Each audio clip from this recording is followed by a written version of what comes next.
the 2024 Florida elections approaching, the editorial board reached out to state and federal candidates that are currently on the ballot in the greater Marco Island area.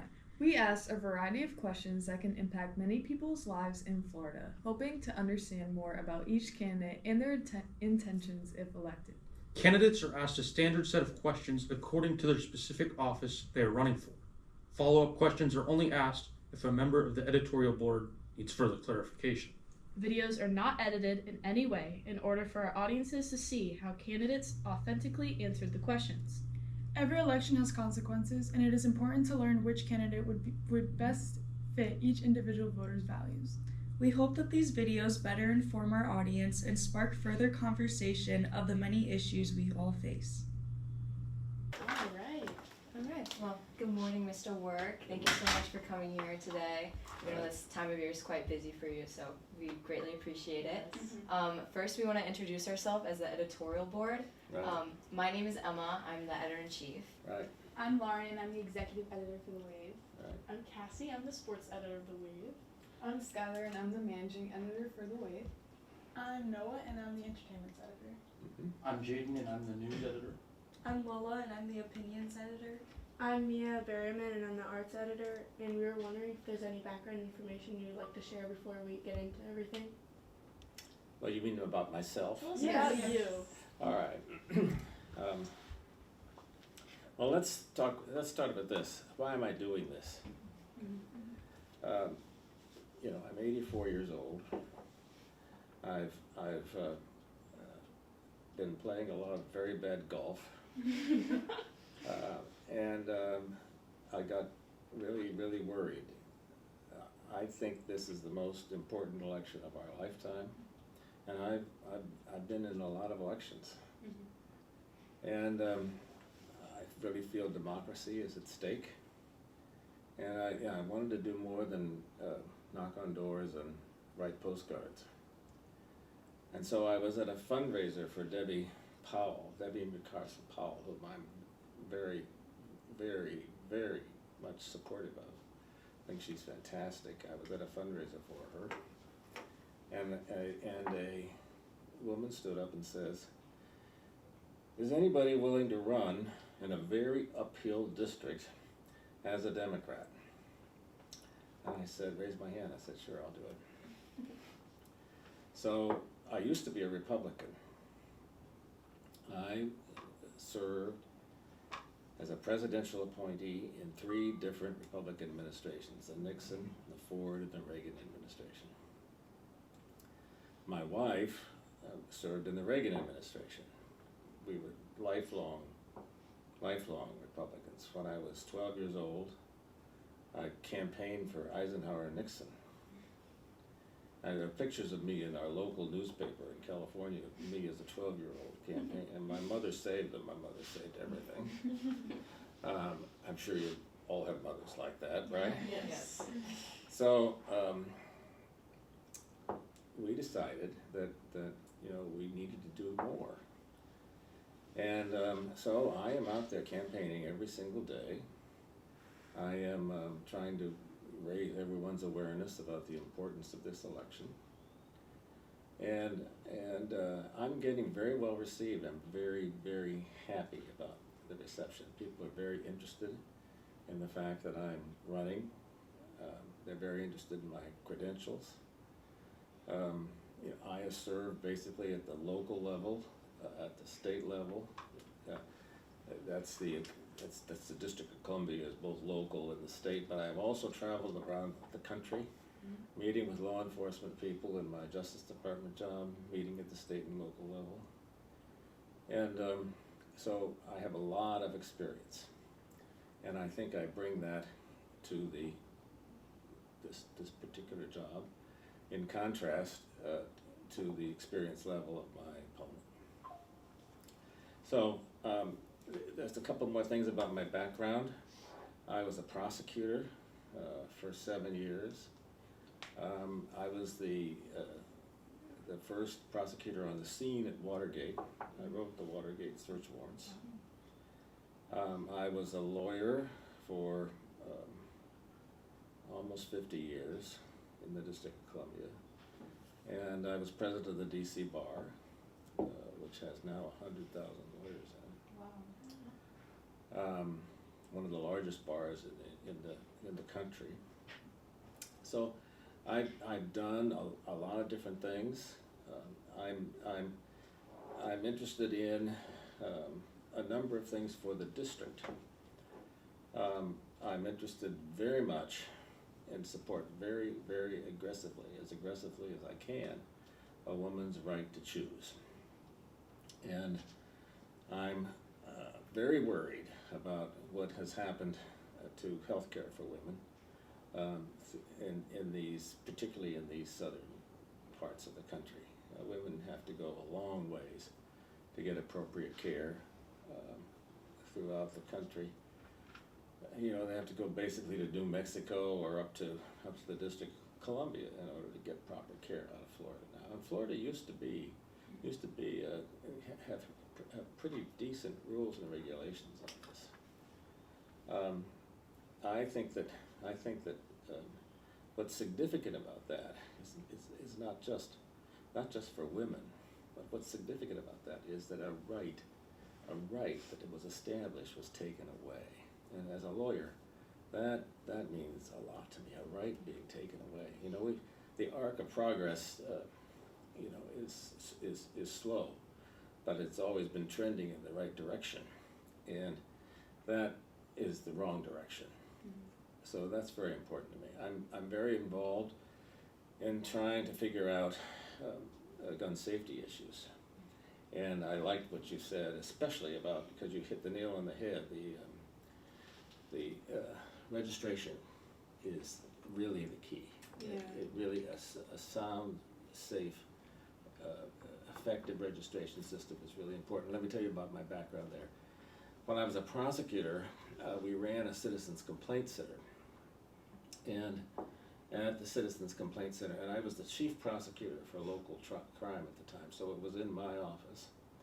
Because the citizens would come in and make complaints. Very frequently, it would be a woman who's saying, "Oh, I'm being beaten by my husband." It's a very common complaint, and so it was manned by young prosecutors and by certain police officers. And one day, a woman came in saying that her husband was threatening her with a gun, and that she was being interviewed by a very senior police officer who was in that job for a long time. And all of a sudden, someone burst in the door. It was her husband. He had a gun. He killed her right in my office. Oh my gosh. And so, you know, I had this gigantic wake-up call. As a boy, I hunted and fished. We went. I had shotguns under my bed when we lived on the Chesapeake Bay. We had a house on the Chesapeake Bay because, you know, the big duck flying things. So I'm not anti-gun, but what I got involved in then was an organization which is now part of the Johns Hopkins School of Public Health, and it's called the Center for Gun Violence Solutions. And the Center for Gun Violence Solutions has been really active in the red flag law issues, which I think have particularly great promise in preventing suicides. And suicides with guns, I don't have to tell young people how dangerous suicide, how important the issues regarding suicides for guns are for young people. But I think it's also an effective tool in an era when we don't have a lot of effective tools. So I'm pleased to be a part of that, and I meet regularly with that group up at Johns Hopkins and have supported it for a long time. So two more things about this area. All right, climate change. It's, you know, I am not the same as let me start with this, climate change. I couldn't believe it when DeSantis took the word climate change out of all of our laws. Actually, I thought that was pretty silly, you know, why spend the effort to do that? But he took the word out. I mean, I couldn't believe it. I said, how effective and is that? And of course, My opponent will be nothing but a rubber stamp for DeSantis and DeSantis' policies. I will fight for effective new kinds of regulations with respect to building and building resiliency. I think that's the long-term answer for Florida is resilient building. But in addition to that, clean water is a big deal with me. I'm supporting this. We're trying to get an amendment into the next election, a constitutional amendment about clean water, basically to bring more attention to the clean water effort. And I'm working hard to get people to sign that. We're taking petitions around to make sure that people know that that's still an issue, it's still alive. We tried to get it on this last election, and we failed. We didn't get enough signatures. So the last thing I'm working on is insurance. And insurance is a gigantic problem for every single person in Florida, and it's a problem really now nationwide. You think about the insurance issues that are coming out of what's happened up in Asheville. Can you just believe it, right? So I don't profess to be an insurance expert. In fact, the more I dive into it, the less I seem to understand and know it. So I'm trying to talk to experts about it. One idea that I've seen, and I really can't tell you how practical it is, but one idea that I've seen has been put together by Congressman Moskowitz over on the east coast of Florida, and he has come up with this idea that you take the flood control model, the flood insurance model, which is a federal program, and you turn it into a disaster insurance program. And then that puts the federal government into the middle of it, takes the states out of it. There's been some resistance to that idea from other states because they think it would benefit only California and Florida. But now that disaster has hit North Carolina, maybe that will loosen some of the other resistance to this. It's an idea that really needs to be explored, I think, more fully. Now, it could be done perhaps at the state level. One journalist has published a really interesting article, and I'm blanking on his name right now, but it was either in the Palm Beach or the Orlando paper, which basically took our Citizens Insurance Company, which is the fallback insurance company that's run by the state and funded in significant part by the state, and take it away from the insuring all of household insurance issues and just make it an insurance agency for the major disasters. And that might work. It would have to be funded pretty aggressively. There would be some resistance to that, but then that would normalize the regular insurance market, because then the regular insurers would come back for your regular household insurance, and so it would separate those two markets, and that might make sense. Well, the last thing I have for you, and I'm sorry, I want to answer all your questions. I'm sorry to go on and on and on, but I have some campaign materials which you can pass around. One more thing I want to tell you about. This is what the politicians call some kind of card, and what it does, it tells you who the Democrats are suggesting you vote for. Okay, it's called I don't remember now. It's called a slate card, and it also has the Democrats' suggestions of how to handle all the.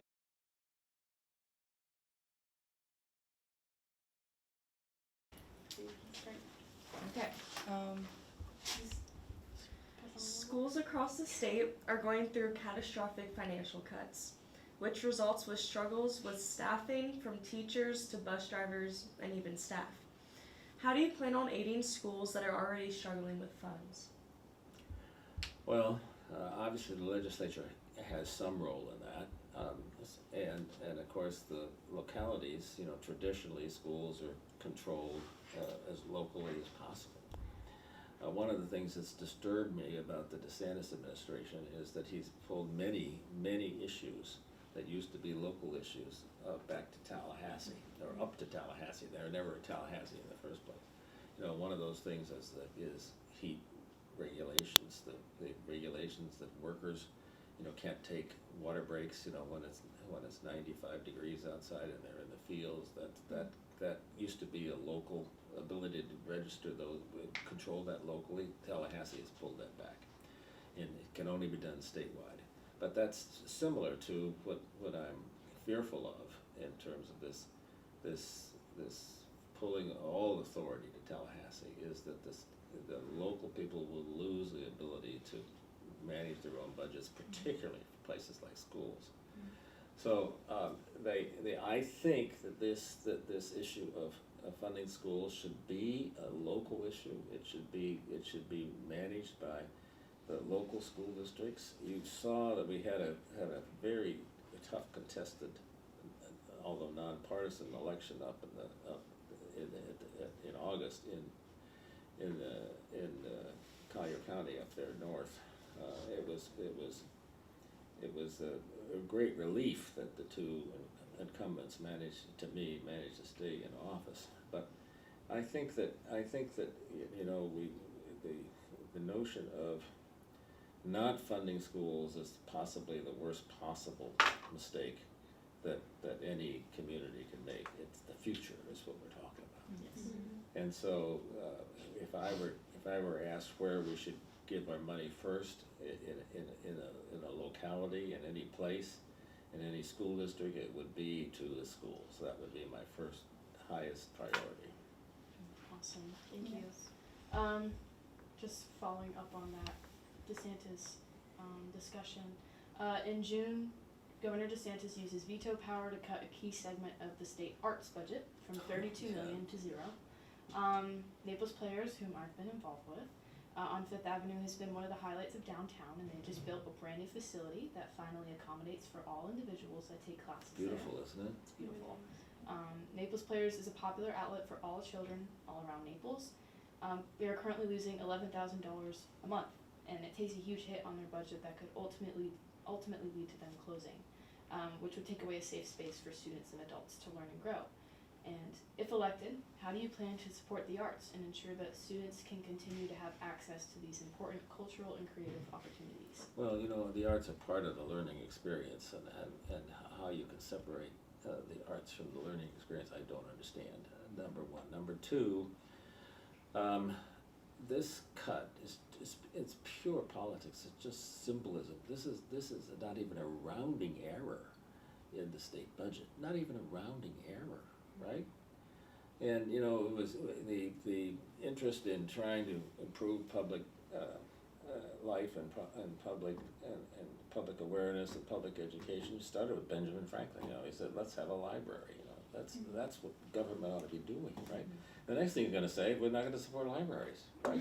Isn't that right? That's where it's going to go next. You know, no more money for libraries. Let's just get rid of all libraries. That's the logical conclusion of a policy like that. But much more important, it's just symbolic. He's just trying to raise everybody's hackles and get everybody all excited, and play to some sort of base who doesn't understand that this is really not much money. This is just symbolism. Yes. And it's so important to us. I mean, it's not much money in terms of the budget, but it's very important to all of these programs down here. Yeah. So you plan on restoring? Oh, absolutely. I would work to restore that aggressively. So you understand that what I am part of here is an attempt to shift the state legislature from its supermajority status. You know, you go up there as a Democrat, right now, you're not going to have a lot of influence, but it's better than being a rubber stamp. Okay, the reason I'm not going to have a lot of influence if I get elected is that we're such a minority. But what the Democrats have done this year under Nikki Fried's leadership and the leadership of a couple of other people, and this has gone on now in a number of states, is that we have decided that we would contest every single race. no matter how uphill, no matter how gerrymandering, we would contest every single race. And that's what I'm a part of here. And what my objective is, I think it's very uphill for me to get elected, but what my objective is to get as many votes as possible and bring out as many Democrats as we possibly can. We want 100% participation, because if we get a few thousand extra votes in every single one of these jurisdictions, that won't necessarily elect me, but it'll elect Debbie Powell. We can then, because we're very, very close with electing her. And so when I'm out on the stump, my second sentence is, let's get Debbie Powell elected. And then if we get a few thousand more, she's closer actually than Kamala is in the polls that we're seeing. Now the polls in Florida are really second-rate polls. It's much, we don't really have any really good polling in the state. So it's still a little bit of a mystery. But the best poll we have shows Debbie within 1%. So a few thousand more votes, and that's my objective, to get another 5,000 votes out for Debbie Powell. For me, I want those votes for me too, but for the whole Democratic slate, we got 5,000 more votes, and we will put Debbie Powell in the Senate. And then we'll elect Kamala. So, but actually, it's I find it strange that the polls show, and it's another reason I don't quite trust the polls. I find it strange that the polls show Debbie ahead of Kamala, but the only explanation I've heard about that is Rick Scott is not particularly popular. So that's actually good news, but I'm not sure it's right. Okay, I just don't know exactly what these polls mean. But I tell you this, I feel it. And that's really important. I'm going door to door. I feel great enthusiasm for the Democratic side of this ticket. I feel it. It is, and it's different from when we were down here campaigning for Hillary. Even though we were Republicans, I couldn't stand Donald Trump, who came down that escalator. I said, we're not going to support him. So I came down here as a Republican, and I went door to door for Hillary. I wasn't involved in the organization. I just went down there and volunteered. Okay, and so I sensed I didn't like what I saw there going door to door. It was, I was just going to Democrats, but nobody said, I've already voted. Gosh, I'm hearing that all the time right now. Oh gosh, I've already voted for you. I heard that. I was at an event last night. Half the people had already voted, and already voted for me, and already voted for the whole Democrat ticket. So it's there, and we have to take advantage of it. We have to keep pushing it for 30 days, and so we're going to really work, and that's what we have to do. Yeah, thank you. All right, and now we're going to switch to the topic of environmental issues. For the last year, Lake Okeechobee's toxic algae blooms have been released into the Gulf of Mexico and the Atlantic Ocean. As a result, the surrounding wildlife has been affected through the change in water quality. This is damaging for not only an environmental lens, but an economic one as well. How do you think that lives will be affected for both tourists and residents if water quality continues to decline? Have you been down on the beaches ever recently in the last couple of years and had to walk away because you couldn't breathe? Yes. I mean, so, what are we talking about here? I mean, this is so basic. And so I will certainly fight for clean water. Clean water is something that we can't live without. I've been touting every time I talk, they sign the petition on the Clean Water Amendment. In part, it's not just getting it on the ballot, okay? Because it's focusing attention on it and focusing attention on what we need to focus attention on. And there is the role of science here is important. And I think that the science is going to tell us more about what we can do in order to prevent these kinds of things that are happening.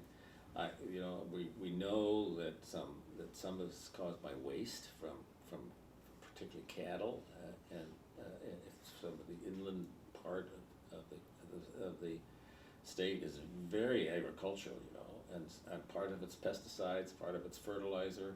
It is a complex mix that causes that, and then they have to manage the flow of that water, And when they can't manage it properly, then it comes down the river, and there it is, right? And we have a red tide, or we have water we can't swim in. So it's a serious, big problem, and I think it is a state problem, it's a legislature problem, and DeSantis has been the captive of these farmers and these persons who have these interests to keep this fertilizer going and not manage the problem. I lived on the Chesapeake Bay for 20 years, or had a house on the Chesapeake Bay for 20 years. And we had the Chesapeake Bay was dying, okay, and we supported a legal initiative that basically took clean water as their primary cause, and they put together money, and they'd use volunteer lawyers and existing regulations, and started filing lawsuits on things like fertilizer. The Chesapeake Bay is formed by the Susquehanna River, which actually starts up in New York and flows all the way down through Pennsylvania. And so it flows through enormous agricultural areas, and that runoff is what has been a gigantic problem for the Chesapeake. And once that began to be controlled through lawsuits up in Pennsylvania, particularly, the bay actually began to improve. And so we've got pretty good science up there, and I think that's one of the things that we still are lacking down here is really effective scientific studies about what's going on. And I would certainly support doing more effective studies of what's going on. But up there, those sciences were driven not by policymakers who were the captive of special interest, all of them, but by the lawsuits. And I think that may be one of the ways that we can improve the situation down here, is that we can find some young lawyers who are willing to do what those lawyers did up there as a model. It's now been going for 15 years, and it's made a big difference. So I know we talked about gun control a little earlier, yes, but I would like to go more in depth with that. Sure. So since elementary school, we have been taught drills to protect ourselves from potential threat in our lives. It is terrifying that things have progressed to the extent where going to the mall, movies, concerts, festivals, and even places of work have become a danger to our lives. What do you think is the answer to protect ourselves? Well, it's not to proliferate guns all around the country, as we have done in the last, ever since the assault rifle ban that President Biden had a hand in putting in place in the 80s and 90s was obliterated. It was sunsetted, by the way. It wasn't obliterated. The only way the NRA would, or the people who put that assault rifle ban in for a period, was only to put it on for a period of time, and then the will wasn't there to put it back on. So that's why we have an uncontrollable a number of basically machine guns out there in public, which has been weapons of mass destruction. So what to do? Well, the NRA is the culprit here, obviously. It is not quite as strong as it used to be, but every time there's a mass shooting, every time there's a school shooting, all the people who support the NRA will say is that God bless them, let's say prayers, So we have to do more. The only way we will do more is by getting a Democrat majority in both houses of Congress and a Democrat president. Then we have a chance of enacting some sensible gun controls. Kamala Harris will not take anybody's gun away. I think that's politically impossible. But we can certainly improve background checks. We can certainly start doing things like limiting. I think there's some real promising technology out there that we might be able to force the gun manufacturers to put into place. One is basically a form of a gun lock which is technologically possible, which would mean that only the person who owns the gun can handle it, who is registered to own the gun can handle it. It will not let anybody else pull that trigger. It's a technology that is not hard to implement, but it has been deeply resisted by the development of it, been deeply resisted by the NRA, and the gun manufacturers don't want to do it. The other thing that I've been deeply involved in is called micro-stamping, and this is a very easy technology to implement, where in a gun would create on the shell that is fired a unique stamp. So you'd be able to trace the shell to the gun, all right? And that unique stamp can be really readily done just by the hammer that hits the shell. And that is interesting, not just from the point of view of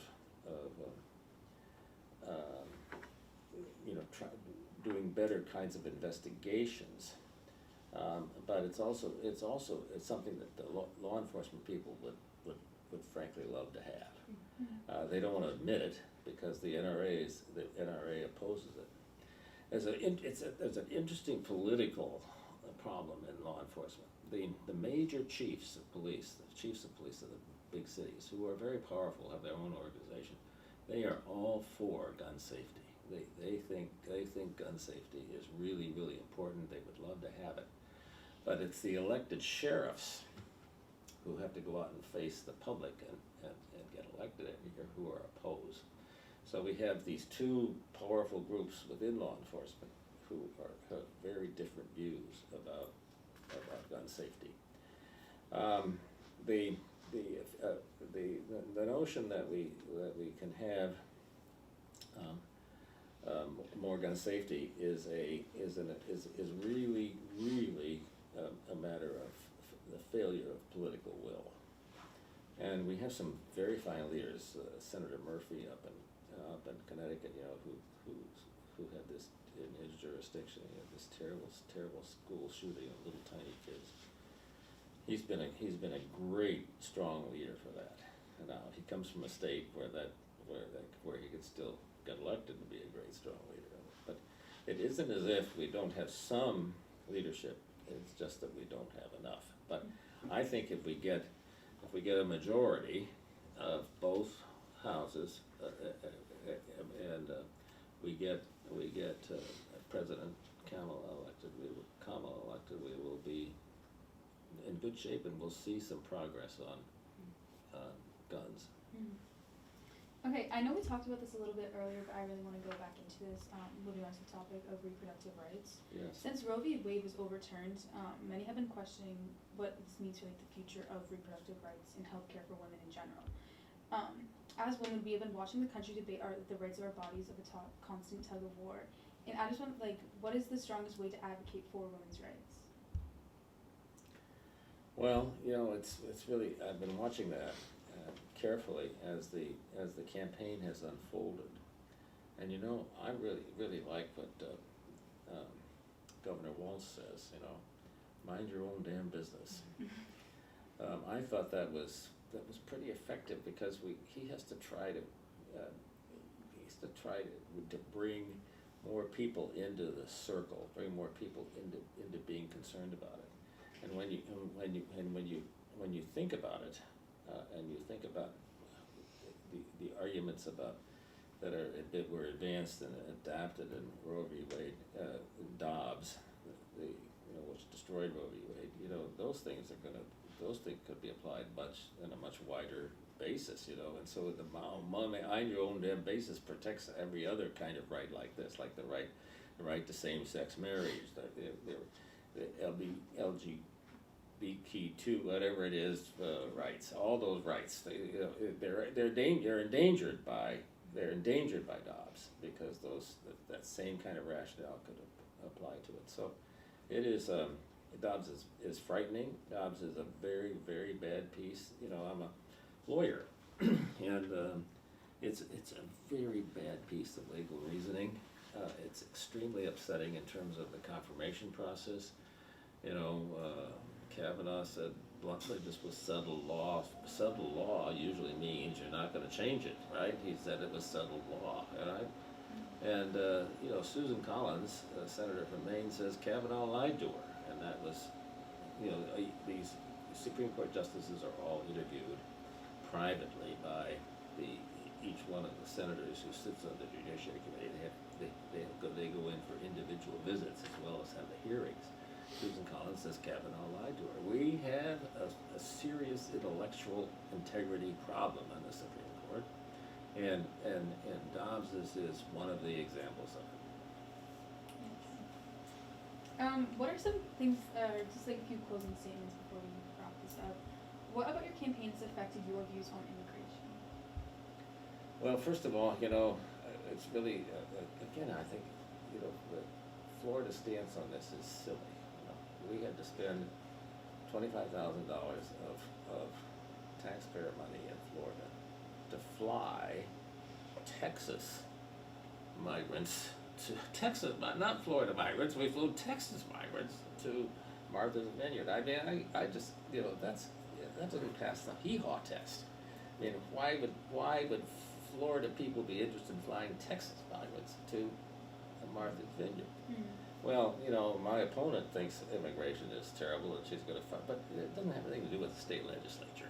The state legislature has nothing to do with immigration. Now, it's, you know, there was a time when you know, Haitian immigrants were coming in these broken down boats that, you know, rubber rafts to our shores, and there were some of those. That certainly was illegal immigration. But then you know what happened, and this is the Haitian thing has become a big deal because of Springfield, Ohio, and others. Completely silly, strange, weird problem. So, but the Haitian people were protected by a particular act of Congress that because and so they are not here illegally. They're here legally, okay? Because of all the problems they ever had an act of Congress. So, and we have a Haitian community down here, and it's a very vibrant, interesting community. So I'm excited about them all being big time voters for Kamala and for Debbie. I think we're getting a lot of good Haitian votes out of this community, and it's a lovely community. We were over there campaigning. It's not in my district, but we were over there campaigning for Hillary in those years, and they were just fantastic. I really loved talking to them. So did I answer that question? Yeah. Okay. No worries. At the end of your term, if elected, where do you hope to see the state of Florida? Well, you know, I'm not Pollyanna-ish. You know, these are 2-year terms, and you know, I'm older than Joe Biden, and so you know, what I'm hoping is that we will be able to attract a young person to run for this seat because they'll see that it's not as hopeless if I can get those numbers up, and I can say to them, look, you know, you could do this. I'll help. You know, I'll get I've had very, very strong financial support from my friends, and my wife and I are, of course, pitching in, and so we don't have money. A young person might have money problems, but I think we're going to get money if we do better. Okay, you know, the national people have ignored the Democrats in Florida. We have gotten very, very little money. It's just started to trickle in now because Debbie's doing better. We really got some Senate money for Debbie, but the Democrats have been in disarray for a long time in this state. So you know, if I were elected and went up there for 2 years, you know, frankly, because we'd still be in the minority, I don't know how much we can accomplish, but I will make a lot of noise. You know, they will know I'm there. Okay, I'm not afraid of any of it. I do not have to have this job. I don't have ambitions for higher office. You know, I'm doing this because this is the thing to do, and it's important. With that, Is there anything you would like to add or go in more detail with before we conclude? Let's talk about these amendments. Okay. Okay. The amendments are really interesting, and I hope you'll be able to talk to all your friends. How many of you are voting? A couple of you are going to vote, right? I'm not Oh. We are not 18 I yet. missed it by 2 weeks. You missed it by 2 weeks? Yes. We have one voter? Well, anyway, well, good, congratulations. Vote early, vote by mail. Voting by mail is really a big deal for the Democrats. So if you can manage to vote by mail or vote early, that's a big deal because we really judge, we really think the Democrats are gonna, nationwide, Democrats vote early, okay? And, Trump can't decide whether he thinks that's good or bad, but early voting really, we know early voting is really important. So vote early, and then let's look at these amendments. I haven't, I think, let's look at, I've talked already about Debbie enough, but are you in District 19 down here, for Congressional District 19? Are you in, which district are you guys in? Because Carrie Lerner, I know Carrie Lerner, she's a fine candidate, she's running against Byron Donalds. And I really support her and think that she's terrific. The rest of you are in my district, so if you get down here to 81, you're all in my district. So let's talk about the amendments for a minute.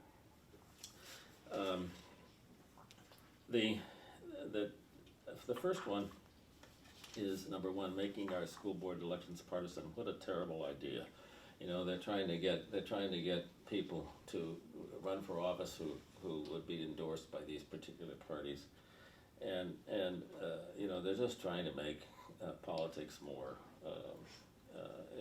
important in schools than they already are, and I think that that's a very easy no. Okay, the right to hunt to fish. This is a Trojan horse. That's what this is. The NRA construed this thing, and so everybody wants the right to hunt and fish. Okay, it already exists in Florida statutes. It's already the law. But what they want to do is they want to do trophy hunting. They want to use clubs. They want to have special kinds of traps that they can use, and gill nets. We actually had a law in Florida. Now it's the law that you can't use gill nets. I'm not sure that I understand entirely the technology of gill nets, but they say it's a very inhumane way to catch massive numbers of fish. And so the theory there, and I don't necessarily know whether this is correct or not, but the theory there is that this will bring out people who might not vote, okay? And who will then vote against Kamala, and who will then vote against, these people who come out and think their right to hunt and fish is being attacked. They will come out to the polls, and the NRA wants those people to come to the polls, and that's why that's there. Have always been torn about number 3, legalizing regulated marijuana use for adults. When I was a prosecutor, a small amount of marijuana was a crime, and what all that did is clog up our courts. And so now the general view is that we, small possession of small amounts, personal possession of marijuana, small amounts should not ever be a crime. I think everybody agrees to that. This issue here is a little more complicated if you get in right behind it. The marijuana is now a big business, and the big business marijuana people are behind this amendment because they want to cut off the mom and pop stores, and there's some reason for that. The regulation that make sure it doesn't going to kill you with some other thing that's laced with it.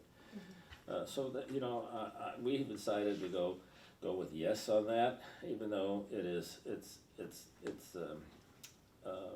it's not without some doubts about whether this is the right way to do it. Another thing I like about managing it better is that it can be taxed. And I think that taxing it is a very good way to control it, and it could be a source of more revenue for the state. Okay, we know all about Amendment 4. We just have to get, we have to get to 60% for Amendment 4. So we really need to get out the vote to get to 60%.